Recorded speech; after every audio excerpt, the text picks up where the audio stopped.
An Italian-born inventor, Guglielmo Marconi, is remembered as the father of radio. But three very different Americans, with stories as improbable as any radio drama, were most responsible for its astonishing success. Lee DeForest, a poor clergyman's flamboyant son who liked to call himself the father of radio. Although his enemies said most of his discoveries had already been discovered by others.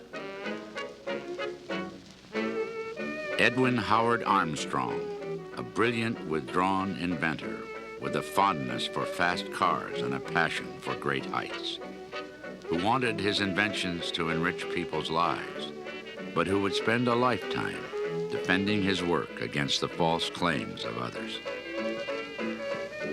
And David Sarnoff, the hard-driving immigrant from Russia, who saw infinite possibilities in a hobbyist toy, created the most powerful communications company on Earth, and let nothing and no one stand in his way.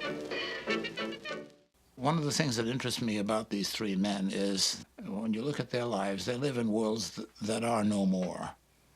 They live in a very different world than what we live in today. And they seemed oblivious to the fact that they were changing the world in which they lived.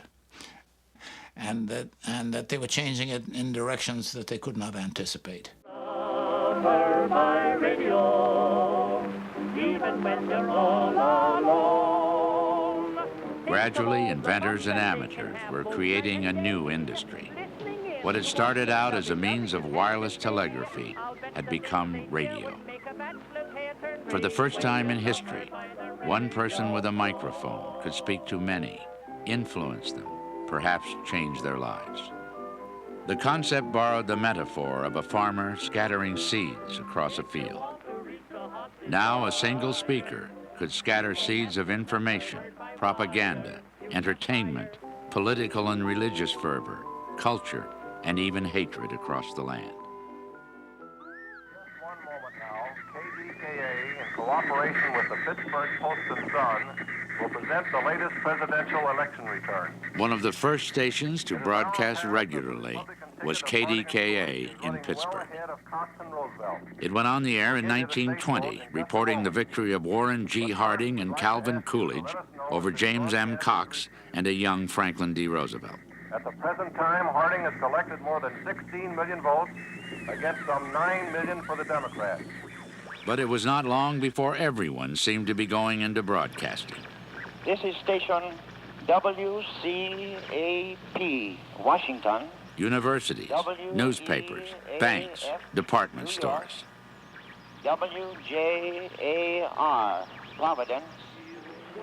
By 1924, while Lee DeForest and Howard Armstrong were still battling in the courts, and David Sarnoff was cementing his position at RCA, there were 1,400 stations, and 1/3 of the money spent on furniture in the country went for radio receivers, $350 million. Social workers found that Americans would sooner sell their refrigerators, bathtubs, telephones, and beds than part with the box that connected them to the world. In olden days, a glimpse of stocking was looked on as something shocking, but now God knows anything goes. Just think of those shocks you got, and those knocks you got, and those blues you got from those news you got, and those pains you got, if any brains you got from those little rays.